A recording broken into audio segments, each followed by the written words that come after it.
Jodie, thanks for coming. Really appreciate you coming. Really excited to speak to you. And we've spoken briefly before, and I was really kind of inspired by your story and what you're doing now. So welcome to the Mindset Podcast. Perhaps you could start by introducing yourself and give us a bit about your background and who you are. Yeah, for sure. So I am Jodie Hill, and I am the founder of Thrive Law, which I think is about 6.5 years old now. So Thrive Law is an employment law firm based up in Yorkshire, but we do have offices in London. And my background actually was as a barrister. So I trained as a barrister, became a solicitor, and then decided to set up my own law firm, which I know we're going to talk a little bit about on today's podcast.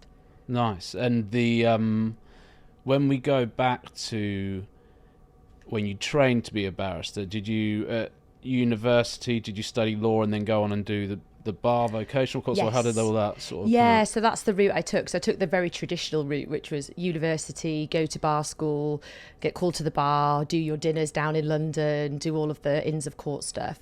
And then I was called to the bar in 2010 and then decided, having worked in a couple of law firms in Leeds, to cross-qualify because I was doing employment law, which you actually don't need to be a barrister to do the advocacy. Right. So where in other areas of law you do. So I decided to make that transition over because it meant I could do the advocacy and the other stuff, so all of the client-facing work. Right, okay. And so how long did you do that work for until you sort of changed? So it was probably about 3 years. So yeah, 2013 was when I qualified as a solicitor.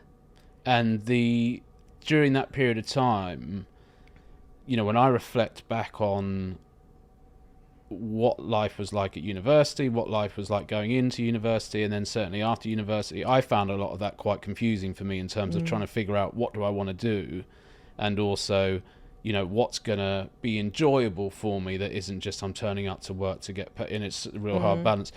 Was there clarity on that for you when you were younger in your teens? Was it something you always wanted to do, or how did you figure all of that out? So I actually always wanted to be a doctor, right? Which is obviously not what I'm doing now. No. And I got all A's at like GCSE and was on track to potentially do that. But then, well, actually I got all A's apart from one, and I got a B in biology.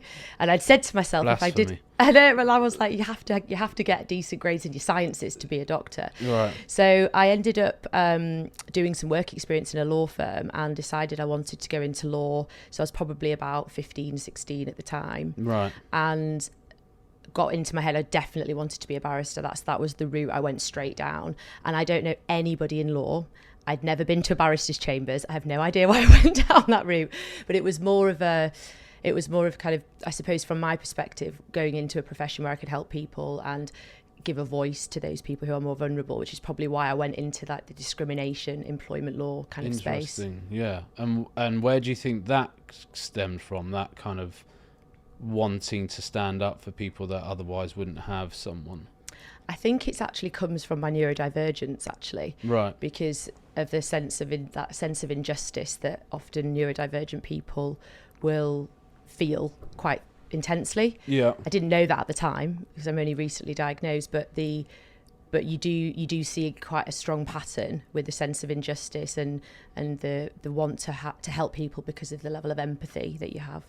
Okay, that's interesting. And for people who are listening who won't know what neurodivergence is, or what the makeup of that is, or what the kind of the typical symptoms are, etc., can you enlighten us a bit on that? Yeah, of course. So for me, I'll give an example. So I'm ADHD, and that is a neurodivergence. So that means I'm a neurodivergent person. Yeah. So when we talk about neurodiversity, we talk about I suppose the way that we celebrate and embrace all of the different ways our brains can diverge. Yeah. So that includes people who don't have diagnosed conditions, who may diverge in different ways, who might be mentally unwell, for example. And the idea is that the principle behind neurodiversity is to focus on the positives and the strengths that brings to the workplace, to society, rather than focusing on the diagnosis and the negatives, for example. And when you look back on the period of time training as a barrister and working in that initial part of your career, which I assume was your mid-20s, do you now, with the knowledge you have now, do you look back and see the impact it would have had positively or negatively during that time? Or? Yeah, definitely. I think certainly now knowing that I'm ADHD, which I found out in 2020. Right. So that's, it's a few years ago, but still quite recent. Yeah. In the sense of I'd already qualified and done all of that before I had a diagnosis. Yeah. It does shine a light on some of the challenges that I had in terms of socialising with people, being able to concentrate, the issues I had with my exams, lots of different things that you can now see, but at the time you just thought it was a bit weird. Yes. And actually just didn't fit in. I was very much a square peg in a round hole. Right. And was always described as too much and too this and too that. That's interesting. And now I embrace that, so I feel more comfortable in myself, and I surround myself with other people who also appreciate that, rather than trying to fit into the round hole. Yeah. And did you use any coping mechanisms before you figured out that? When you did feel, I mean, I can relate to that, going through periods of my life where I'm kind of going, I feel like I'm different in some way, not as in I'm special and different, but just like I'm, did you have any coping mechanisms, or did you just kind of plow through? So I did have coping mechanisms. I think there's two sides to this though. So one of the coping mechanisms is quite negative. Or some of them were. So relying quite heavily on things like alcohol to socialise, because it was a crutch, because I felt so uncomfortable in the bright lights of the environment that I was in and socialising. So that's something that I've only recently noticed, because I stopped drinking last year. I have drank since, but I stopped drinking for a full 6 months, and just wanted to see how that affected my neurodivergence. And I was quite surprised at the difference. So I'd clearly been using that as a crutch to kind of fit in, because everybody else was doing it, of course. And then the other ways in terms of coping, what I've realised is the other side, which is the positives, which is, exercise for me is really important. Being hyperactive ADHD, for a lot of energy. If I don't move, I start to feel really overwhelmed. I can actually physically feel quite hot as well, and quite uncomfortable. So I've worked out like my coping mechanisms that work for me. So getting outside, doing things like yoga has really helped me to slow down my parasympathetic nervous system as well, which a lot of ADHDers go, oh my God, I'm not going to sit and do yoga or meditate because I can't sit still. Well, I can't sit still very often. However, by doing this, it does help us to slow down a little bit. And it's not that I want to be like every neurotypical person. It's that some situations I do need to slow my brain down, because I can't process my thoughts because there's too much happening at once. So these things that work for me, it might not work for other people, but it's about finding what works for you. And that's positive, not negative as well. Exactly. My experience has definitely been that I went down the negative coping route to then try and get to a positive coping route. And I can definitely relate to, from an anxiety perspective, having times where my thinking is so accelerated that I just can't find the clarity on it, and you just get stuck until you find some other. What do you think, when you look back at that period of time, what do you think is the thing that you would want people to know about you the most that they probably didn't? Because we're talking about, not masks, because you're not wearing a mask, you're being you, but we're talking about facades, aren't we? And then what sits behind that. Well, I would say that I was heavily masked then. I think even now there's an element of masking when you're neurodivergent, because you've been so used to doing it to fit in. And so what I've realized now is like, I'll wear what I want. I wouldn't have my tattoos publicly out before. I'd always hide them in different places. I was worried about, the clothes that I wore, everything that I did, I would overthink it to try and fit in, because I was always told it was too this or too that. So I think now, for me, just being able to be myself in an environment where I can literally say what I want without judgment is quite an amazing space to be, because I don't think many people have that in their workplace. But it took for me to have a mental breakdown. It took for me to almost leave the legal profession, and it took for me to go through that whole journey of, well, why am I even here, to get to that point. So whilst that whole thing was, that whole journey was obviously, that piece of time was horrendous, it equally brought me to this place of like where I can be myself, and I can authentically talk about my experiences and not be triggered by that anymore, which I think is just, I never thought I'd get here, to be honest. Well, I can relate to that as well. So you've alluded to a few things there. So how old were you, would you say, when you started hitting a crisis point, and you've said a kind of breakdown? So I would say I started to experience anxiety as a child, had a bit of an odd upbringing, living abroad and whatnot. So I kind of put it down to that, but never got diagnosed with anything. It was just, oh, she's just quite shy. And believe it or not, everyone used to think I was really shy. I'm like, if I tell people now, they're like, what? Oh, right. You're not shy at all. Right. I go and speak on stage in front of thousands of people. But that was all a combination of the ADHD and anxiety that was undiagnosed. Right. So it wasn't until I was in my 20s that I was diagnosed with anxiety. So after leaving uni, and then I was on medication for a while. Then my medication kept going up and up and up, but my panic attacks were getting worse. Right. So obviously wasn't helping. I was in a lot of therapy. So by the time I got to, how old was I? 27, 28, I was feeling like I was coping. I was at work, but I wasn't feeling great. Yeah. And then in 2017, after the Christmas break, I just couldn't go back to work. And I've never had any sick days. I was always like, that person that's the go-getter, the high achiever. Yeah. And that actually really scared me because I'd never really felt like that with my anxiety. It was more situational. And I just dreaded going in, and I didn't go in, actually, after that. I ended up leaving so that was January, leaving in like the April, May time, because I just felt that I had so much shame and guilt from being off. Yeah. I didn't have a supportive environment to go back to. And I also was in a position where I was like, if I go back there, I'm not going to feel any better. Yeah. Because you have to have that psychological safety to go back to when you've been feeling so unwell.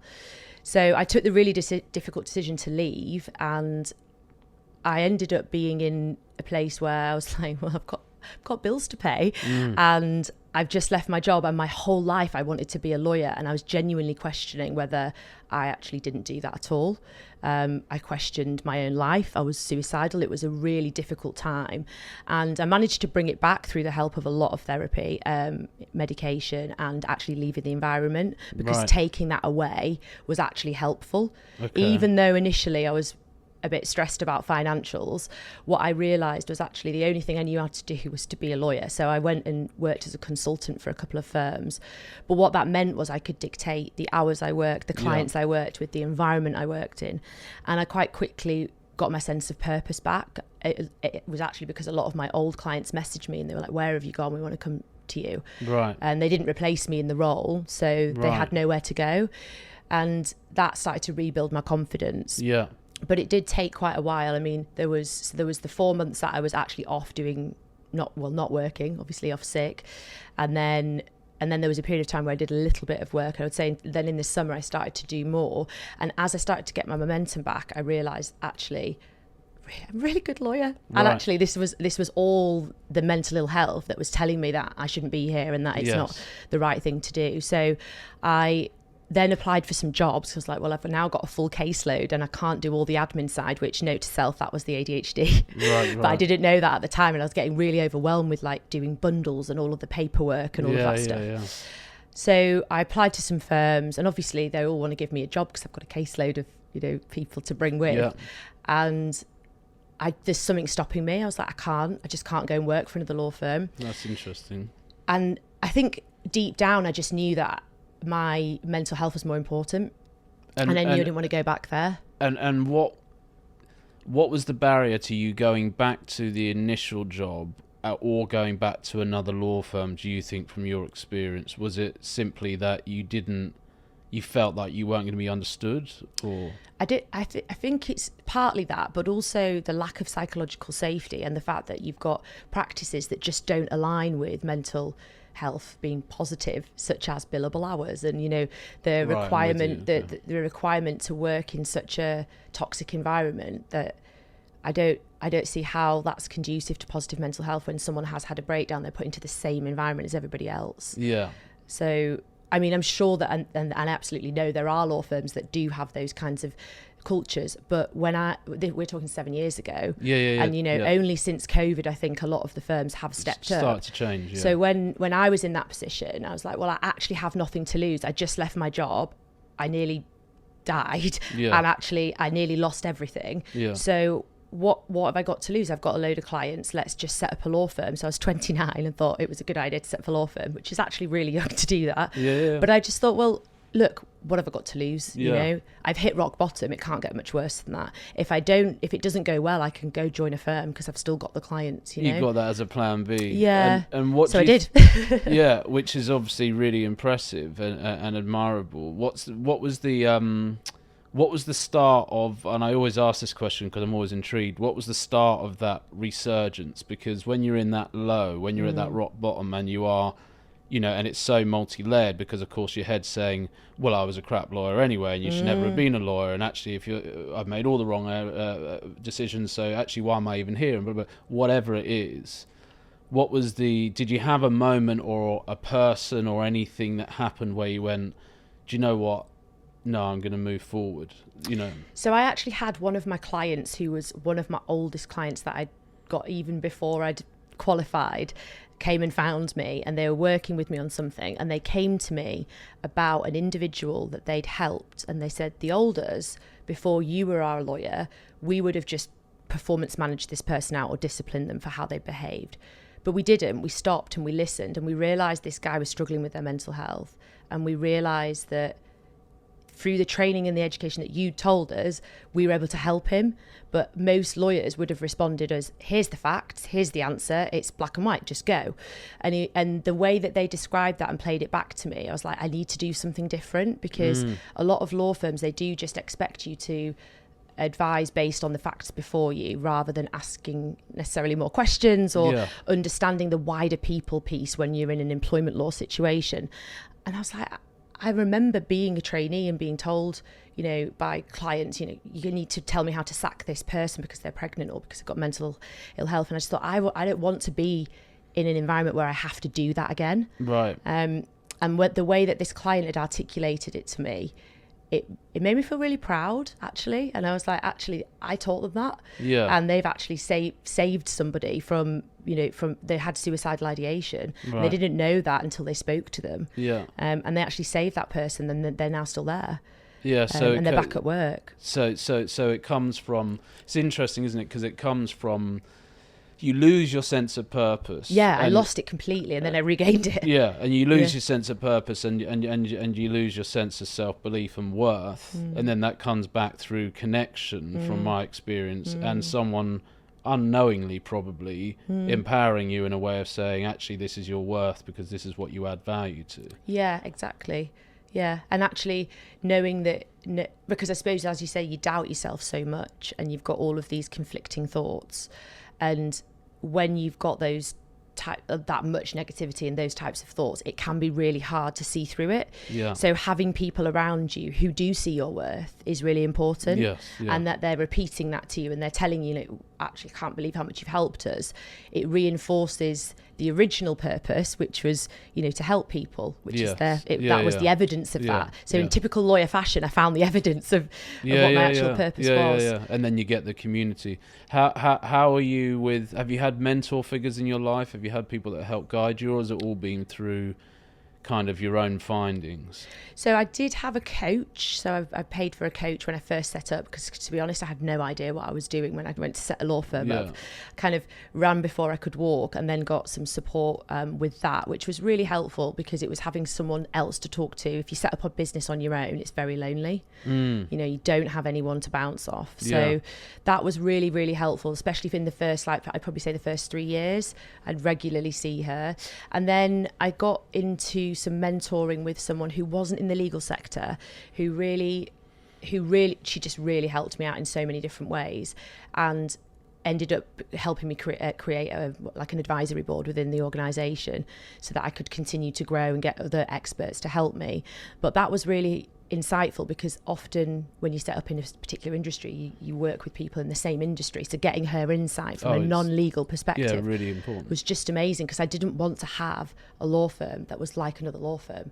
So having non-legal people advising from a business perspective was actually really helpful, because it just gave you such a different perspective on business, on people, on growth, on strategy, on everything.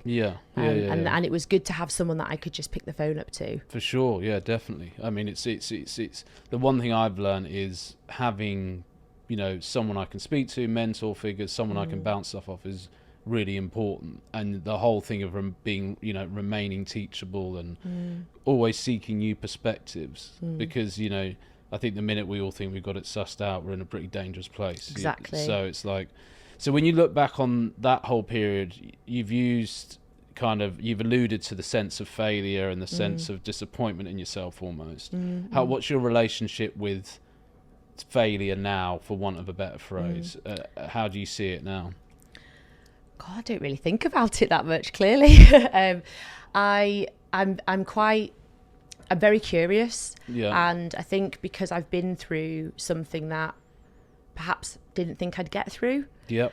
I take the risks, you know. I don't really see, I'm not scared of failure anymore. I really used to be. Yeah. But I don't think about that anymore. It doesn't actually come into, when you said that, then I was thinking, what do I think of failure? Because I actually don't remember the last time I thought about that in that way, if that makes sense. Because when the way that we deal with things at Thrive is, if something doesn't quite go right, it's what's the lesson? And so we have this really great culture of learning and of curiosity and of how can we be better together, rather than blame and failure as words that we use. So I think that's probably why, because we just reframe it. Yeah, which makes a lot of sense to me, and that comes through learning, because it sounds like the answer to the question is, well, there isn't such a thing, because there is always something to learn from. You know, in fact, that is how we learn. Yeah. I mean, what do you think is, if you had to, you know, there'll be more than one, but if you had to say one of the biggest lessons you learned through that period of your life, what would it have been, either about yourself or the world or others, you know? Well, I think one of the biggest ones would be about being kind to yourself. I think I was one of my own worst enemies to start with, and believing the thoughts that were in my head about myself actually perpetuated the feelings that I had of anxiety and panic. Yeah. So being kinder to yourself and thinking about like how I speak to other people, I would never speak to other people how I spoke to myself. Yes. And so that's something that I'm more aware of now. I'm definitely not saying I'm perfect at it, because no. I can still be quite self-deprecating, but I make time to celebrate small wins. I make time to be proud of myself in situations where I know I should be, and role model that in my business as well, so that my juniors can see that, because when people do things not quite right, they are hard on themselves, especially when they're more junior, because you're learning still. And how do you start to learn how to be kinder to yourself if it's not something you've inherently done? Well, it's a bit of a long road. I actually had quite a lot of therapy around this. Yeah. So it was really looking at what my relationship was with myself and how I was talking to myself. So I had CBT. Yeah. And then I also engaged in psychotherapy. Yeah. So understanding a bit deeper, kind of, you know, all of the impact of my childhood and all of that side. So there's the two sides of therapy that I've explored, and I found that was helpful for someone to just be really honest with me, to say, like, when you say, you know, I don't know, when you say something in a particular way, this is how I'm seeing it, you know, kind of almost being a bit of a mirror. Yes. Because you don't always see that you're doing that to yourself. Definitely not. No. And having that objective perspective is really helpful. Yeah, no, for sure.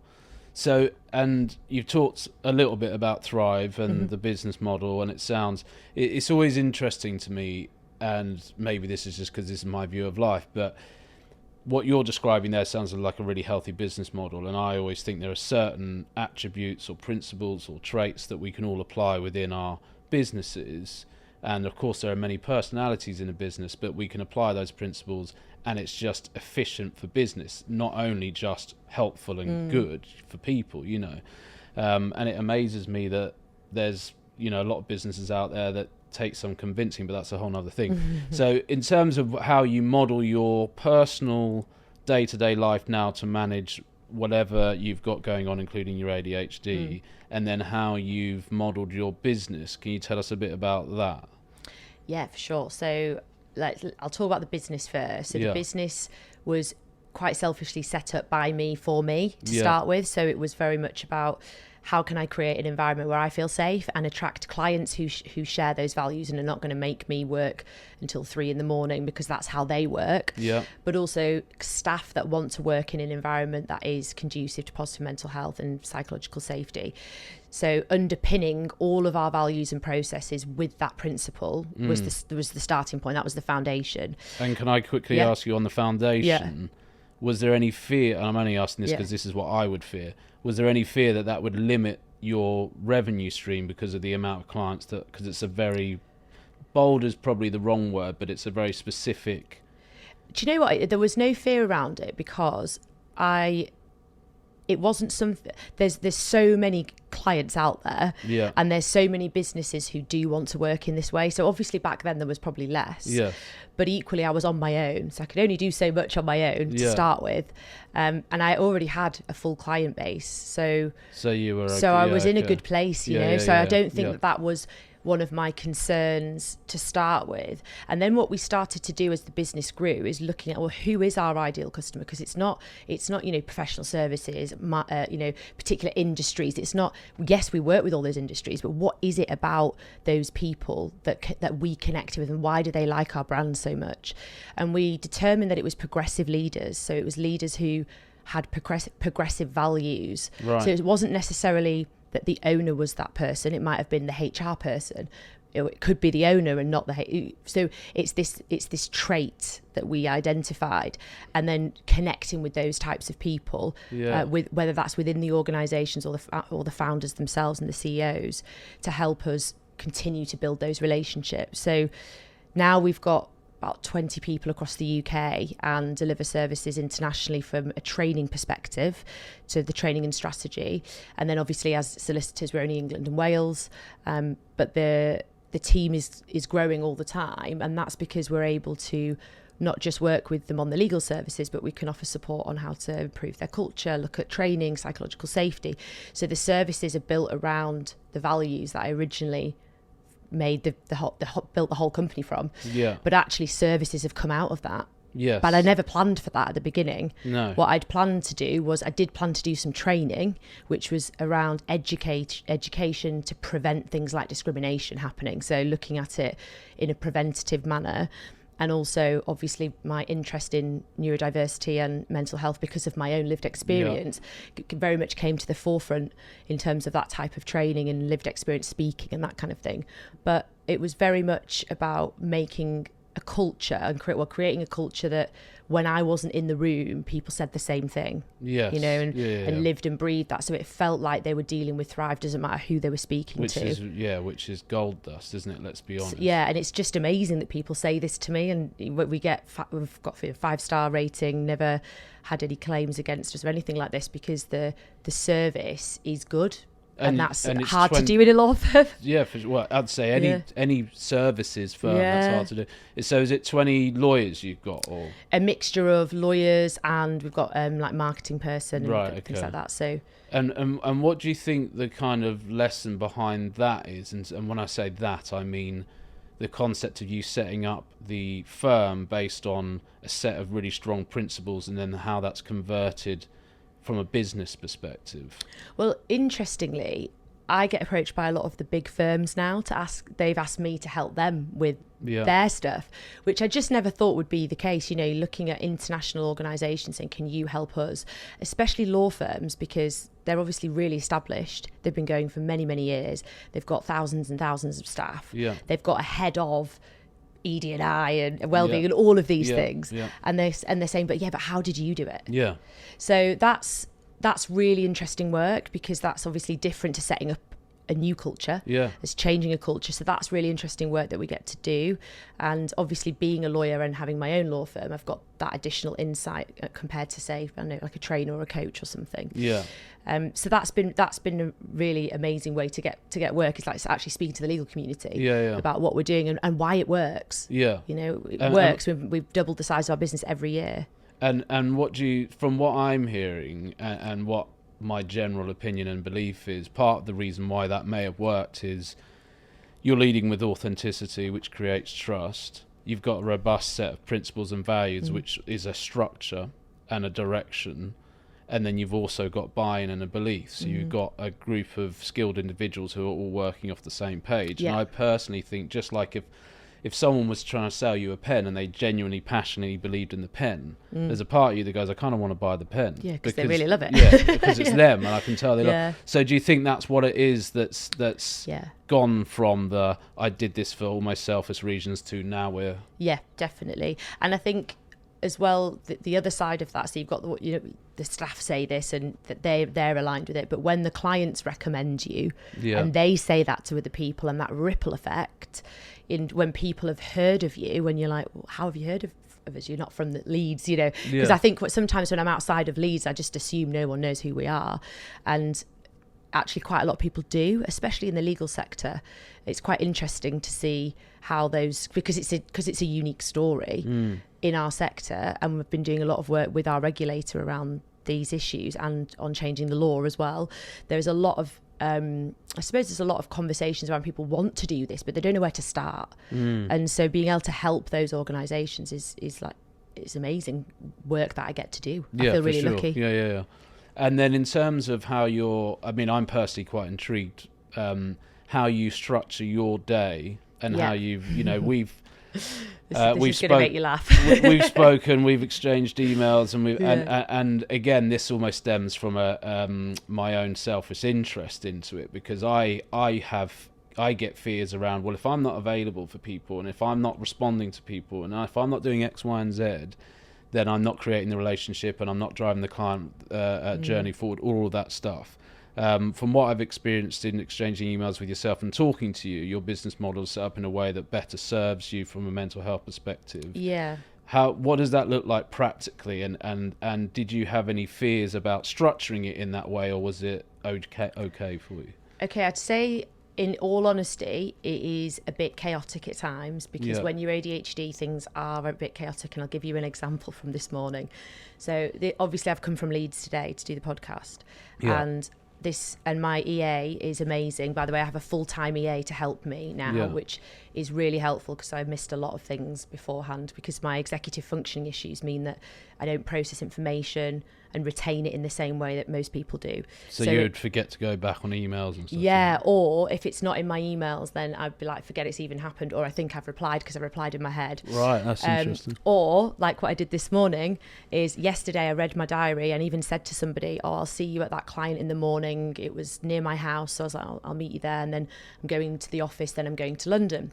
So then someone in the team says, do you want me to pick you up to take you to the office? So I said yes. They said, I'll come at 7:30.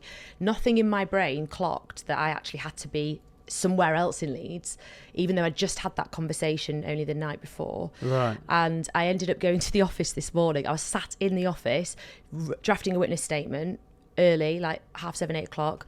And I'd had my phone turned off because I was trying to do this statement.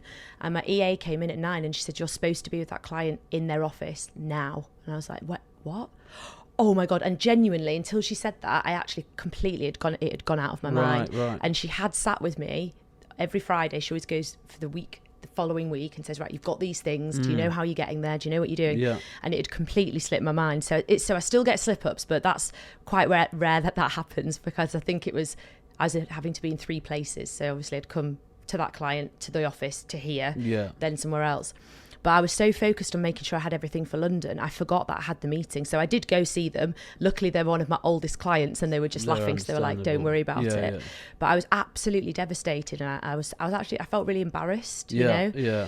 So what have I done to put things in place? So normally that doesn't happen. It's very rare that happens anymore. But I thought, live example, literally this morning. Well, none of us are perfect. Yeah. And so what I did do was I went to DWP and got some support through Access to Work. Right, DWP so it's Access to Work is like a government funded thing for if you've got disabilities. Okay. So effectively what you do is you go through like a consultation, and they work out like what workplace adjustments they can give you. And it's different to workplace adjustments that your employer put in, because you keep them. So they're your adjustments that you take with you to any employer that you go with. Okay. Whereas if you get workplace adjustments and you work in one company and then you move, you then have to talk to that new employer and you have to renegotiate all of those again. Yeah.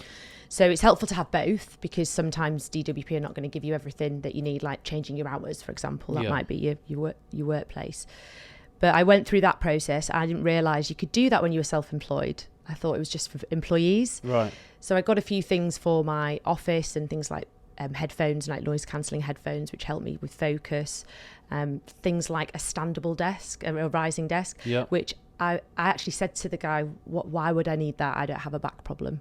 I actually said that. Yeah. And he said, well, no, but you haven't sat still the whole time we've been talking, and you've got hyperactive symptoms. So having a desk that you can move means that if you want to change how you deliver a meeting, you can move, and you're not going to have all that excess energy. And I was like, that's a really good idea. Yeah. So I looked at those types of things. So physical things in my environment, the way that I work. So getting an EA to help me manage my day and do all the stuff like, before I was triple booked in most meetings because I'd say yes to everything, and she's like, you're not allowed to agree to anything anymore when it comes to meetings. Let me do all of that, so that we don't end up double booking stuff because you forgot you've already given that time to someone and you didn't put it in the diary. So I've worked out what my challenges are, and I've put things in place for the things that I'm not good at. Right. So that's the first thing that I've done. And then thinking wider in the firm, I've also surrounded myself with people who are better than me at things. That's an interesting one. Because, and the reason I say it's an interesting one is because it makes so much sense, but the ego construct would prevent loads of people to do that. And it is interesting because that is exactly what happens in a lot of businesses. They want to be the go-to person. They want to have the client relationship. They want to be on the PR. They want everything to be about them. And even though the firm is still very much led by me, that's only because a lot of my team don't like to go out and do the PR stuff. They don't like public speaking. The ones that do, I give them the platform. But it's about us all finding what we're good at. And I'm good at that stuff. So that they're like, you go do that because we don't like it. We'll do this stuff here. And it was really interesting over the last few years to really see that come to life as people grew into their roles. And you know, not just employees, but we have outsourced support so that we've got the full infrastructure of a massive firm, but we're not all just trying to fumble through. We've got dedicated departments, but outsourced. So that means we've got the resource, but we're not paying for a full-time person, but we've got the expertise, and that's really important. And often leaders don't do that. They think they can do everything themselves. And they ruin things because of that. And actually they ruin their own mental health, and they're going to burn out because we can't do it all. So, and trust as well. It sounds like trust people to do it. It sounds like you are very good at empowering people and trusting people, but it also sounds like you've done a really good job at creating a team built on trust. And that's really hard again because egos come into play. And I think you can't just trust people off the bat. It comes over time as well. For sure, obviously you can trust people, but it's more about getting them to a place where they've got the skills as well, and that they have the confidence to do it. So it's a journey that you go on together. It's not like I've just brought someone in, wheeled them in, and they fixed everything. You know, we've grown together, and it's amazing to see some of the people that joined me in the first couple of years who are all still with me. And now they're in like the senior team, and you know, it's just a really nice. It's nice for me to look back on and go, actually, we built this together. Yeah, this is how it's all going. Is how what would you say is the biggest challenge about keeping that culture and that kind of model and team together in the way it is? I think for us, it's probably the hybrid working element of it. So we have people live in London, Devon and Yorkshire. So I think when you've got that type of culture, people feed off the energy when they're together. But we know that our people don't work best in the office, and that's from them, that's not from me. And so we've asked them, how do you work best? 99% of them want to work from home most of the time. So we have to be really intentional with our communication and with our initiatives and with what we do from a people perspective. So not just the learning and development and the more structured stuff around one-to-ones, but about the social side of it, and how do we keep that alive? So, you know, involving people at all different levels, having different committees, getting people in the mindset of this is our responsibility, not just mine. And so we all check in on each other. Like, so it gets to a point now where if I have something wrong, I can say to the team, you know, actually, I'm not feeling great today, and I don't know many leaders that will do that because No. they want to be seen to be strong. Yeah. And my team know that I am still strong. I'm just having a crap day. Yeah. And not to expect a quick response from me on those days. And, Yeah. you know, and then they'll start to like pull around and they'll go, oh, we'll just take this and you will do. And everybody does it for each other. So it's not just because I'm the boss either. They do it all the way around, and getting the feedback from the team each month, because we do 360 reviews every month. Yeah. And I read that every month. In fact, after this, I'm going to go through it with a girl, one of my team who lives in London. And you just read it and you're like, they're just great. Yeah. But it wasn't always like that. It took time to get there. But it took for honesty. It took for us to be able to give and receive feedback properly in a really constructive manner. Yeah. And the ability for people to have curious mindsets and grow, rather than this kind of closed mindset of, well, this is how I've always done it in my old firm. Exactly. Because there is this. And it was also really difficult when I took people from other firms where they had a very different culture. Yeah. They could not get their head around. They could work when they wanted and where they wanted. And I didn't need them to tell me when they were going for a 30-minute appointment somewhere. And I was like, you don't need to tell me this. Yeah. You just need to communicate with the team if they're expecting something from you, and we'll tell people like what we're doing, but you don't need permission. You're a grown up. Yeah. And I trust you to get on with your work. So again, go back to trust. Yeah. But getting that mindset out of people was really tough. It took most of them over a year to be able to relax into it a little bit. That makes a lot of sense. It was almost like they had PTSD from, but that kind of that trauma response to the way that they had to work in previous firms. Yeah, exactly. And then there's the client care bit and the client being looked after as a result. It's a very fine balance what you're describing. Yeah. And it's incredible what you've put together, and it sounds like a really good example of what can be achieved. For bigger organisations, it's a whole, it's a huge mountain to climb, but 2 questions in closing for you, because I'm mindful of time. One is, what advice would you give to your 16-year-old or younger self? And the other is, if you're in a room full of 1,000 strangers or 100 strangers, what advice would you give the room? Okay, so should we go with my younger self first? Yeah. I think with my younger self, I'd probably go to the kindness point again, because I just remember being so hard on myself when I was younger, and probably linking to that, I'd say, like, stop trying to fit in. Yeah. Stop trying to fit in, because they link together. Yeah. I was trying to fit in because I didn't like myself.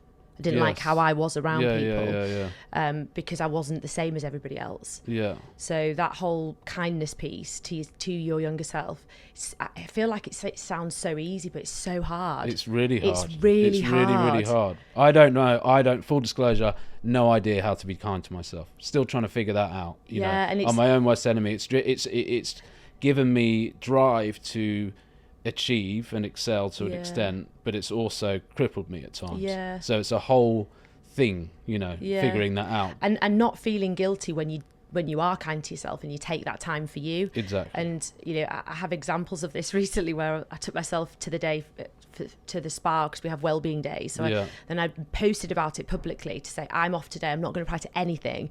I didn't check my emails once, which when you've got ADHD and anxiety is really hard not to do. Yeah. But I was like, I have to lead by example on this. Yes. But equally, I wish I'd known this before. Like, someone said something, I can't remember the quote, but it's something to do with like your oh my god, I can't remember it now, but it's essentially talking about the fact that all we're doing at work is like that one extra email. You're not saving lives, are you? No. You just, that was it. You're not saving lives, you're saving PDFs. That was it. But it's the principle of like, I've just got to do one more thing. Yeah. And I feel like I was like that as a child. Got to do one more thing. I have to be on every committee, every club, every this, to prove myself, to be accepted. Yeah. But actually, like, I was enough. Yes. But I just didn't know it. And I think, so my younger self, I think I'd focus more on that. Yeah. What was the second one? Second one, if you're in a room full of 100 strangers, what would the one bit of advice you'd give to the room? One bit of advice to give to the room? I'd probably say listen more. Because so many times, and I'm not, and this is something that I've had to really work on, being ADHD, I do interrupt people and I do talk a lot. But what I often find is that when lots of people that don't know each other in the room, most people will want to talk, like want to tell about themselves. They want to project, they want to broadcast. So I think in that situation, take the time to listen and get to know the people around you, rather than just diving straight in as to who you are and what you can offer. And I've taken that approach quite a lot in business, where there's a lot of time I don't say that much to clients. I just listen to them and I get to know them. Yeah. And you'd be amazed what happens just by listening to people. Yeah, and giving people space. Create the space. Create the space, hold the space. Let people arrive to their own conclusions. They don't always have to be directed or manipulated or sold. Yeah. And that's quite hard as a lawyer, by the way, because people come to you for advice. Yeah, of course. And so they expect you to tell them straight away. But Yeah. often you need to go in with more questions and listen and really understand before you move forward. And that goes with any kind of relationship. Yeah, definitely. And it just shows care. And it also is a great way of building relationships And as trust. well. Yeah. So on that note, we'll conclude. Thank you. Thanks.